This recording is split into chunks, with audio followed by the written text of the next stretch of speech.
Welcome to an inside look at buying and selling in 2022.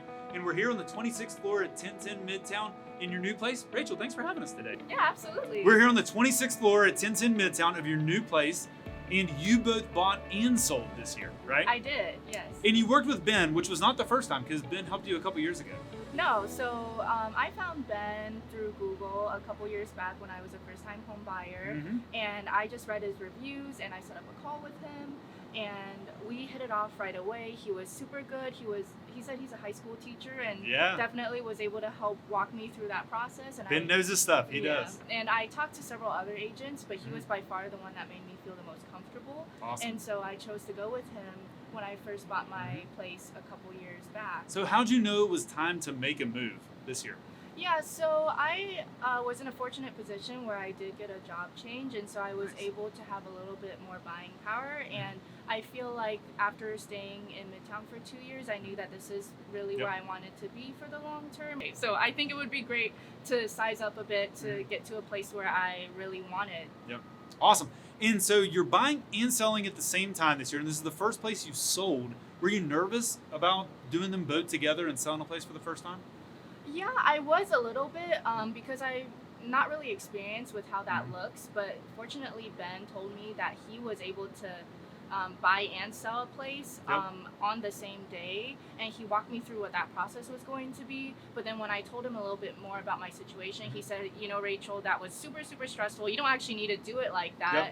You're able to buy one and it's not contingent on you selling the other one. And so to be able to have that reassurance that, you know, it doesn't have to all happen on the same day was really helpful. Yeah, I mean, it can be stressful. You sell the house at 10 a.m., you buy the next place at 11, and sometimes that is what it takes, but it's not always what it takes, and you had the ability to do that, and it sounds like Ben walked you through how to make the decision of which route to go.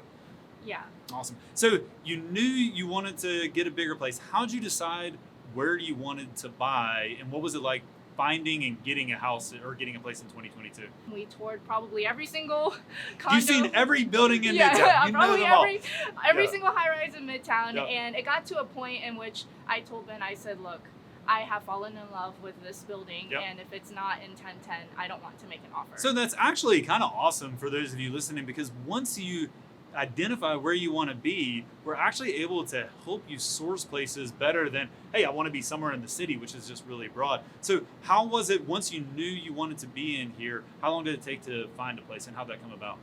One thing he did was he actually reached out to a couple agents that he knew historically sold a lot of places in 1010, and so we saw a couple units that way. And then for this place in particular, he saw it as like a coming soon on Facebook, and he sent me a screenshot and was like, don't panic, but I think I found something that might work for you. And so we actually saw this place before I even listed on the And market. you were telling me you were able to get it without paying over asking price in this market. Yeah, we were very, very fortunate. I think part of it was because we had gotten outbid a couple times. We knew what we were looking for, and we knew what was kind of a fair price. And it happened to be that this place listed at what I thought was a fair price. So we went in.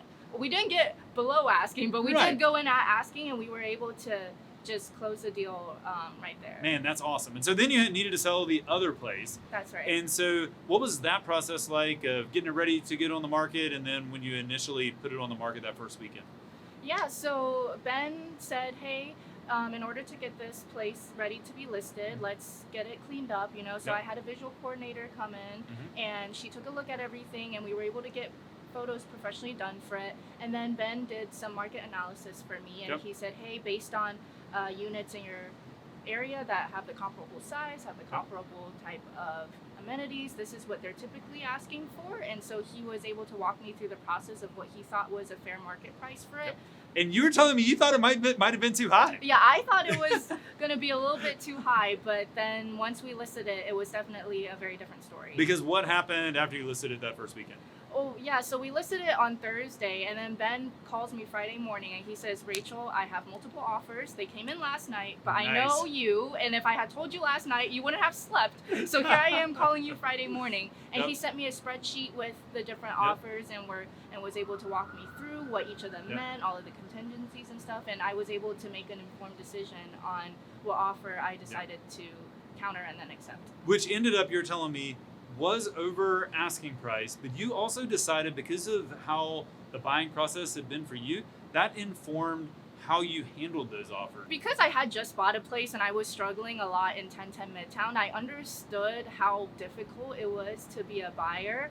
And so when I got multiple offers, both of them were over asking price. One of them actually had an escalation clause, and Ben told me, he said, "Hey, Rachel, when you can counter for more than that." And I said, Ben, we had agreed before I even listed this place that we wanted this much to begin with, and if we got anywhere above that, then that was going to be it. And I love that you want to keep fighting for me, but in this instance, I'm already way happy with what I got, and I was struggling as a buyer, so I know what it feels like. And so when I countered, I just asked to shorten some contingencies, and that was basically it. Didn't change the price, and just got it sold. Man, that says so much about you, and hopefully for those of you all watching, if you've been trying to buy this year, I mean, it gives you some, just faith in the human spirit, and that not everyone is trying to squeeze every penny out of each other, even in a market that's been really complicated this year.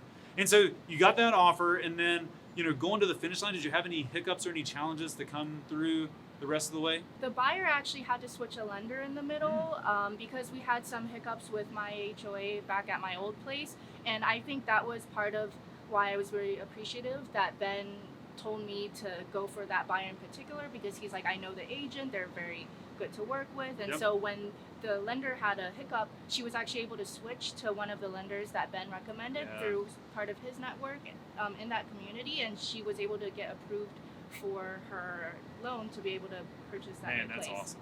Cool. Well, we kind of wrap this up, if you were to give advice to somebody, they're thinking about both buying and selling at the same time this year, what would be the biggest piece of advice you give them? Well, one, go with Justin Landis Group. And two, I would say just make sure you have a good agent on your side, someone that you trust, someone who works very well with you. And the process will be a little bit nerve-wracking. You'll have, 2 sets of paperwork to do, but it's definitely doable. For sure. Well, Rachel, thanks for sharing with us today. Thanks for being a part of the JLG family, and congrats on this awesome view in your new place. I really appreciate you being here. Yeah, absolutely. Thanks for visiting.